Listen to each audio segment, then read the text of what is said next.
నేను నీ పాపములను జ్ఞాపకం చేసుకొనను. యెషయా 43:25. అందరూ పాపం చేసి దేవుడిని గ్రహించి మహిమను పొందలేకపోతున్నారు. అబద్ధము, దొంగతనము, వ్యభిచారము, నరహత్య, ఇలా చాలా పాపాలున్నాయి. కొన్ని కనబడే పాపాలు, కొన్ని కనబడని పాపాలు కలవు.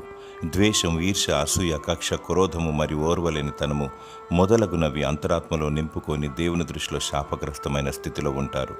పరిశుద్ధముగా, పవిత్రముగా, నీతి న్యాయము కలిగి జీవించమని దేవుడు కోరుతూ ఉన్నాడు. సమాజము దృష్టిలోనూ దేవుని ఎదుట నేను తప్పిదము చేశాను, నన్ను క్షమించు దేవా అని పశ్చాత్తాపముతో అడిగినచో ఆయన నిన్ను క్షమిస్తాడు. యేసు ప్రభు నీవు నీతిమంతునిగా తీర్చబడడానికి ఆయన సిలువలో చనిపోయి తిరిగి లేచాడు. పాపాలు క్షమించే అధికారం గలవాడు. మన అపరాధములను ఒప్పుకొని విడిచిపెట్టాలి. దేవుడు క్షమిస్తాడు, మర్చిపోతాడు. మనుషులు నిన్ను క్షమించరు, మర్చిపోరు. శాశ్వతమైన ప్రేమతో దేవుడు నిన్ను ప్రేమించుచున్నాడు. దేవుని స్తుతించు. దేవుడు నిన్ను క్షమించి నూతనపరిచి సమృద్ధిగా నిన్ను దీవించునుగాక. ఆమేన్.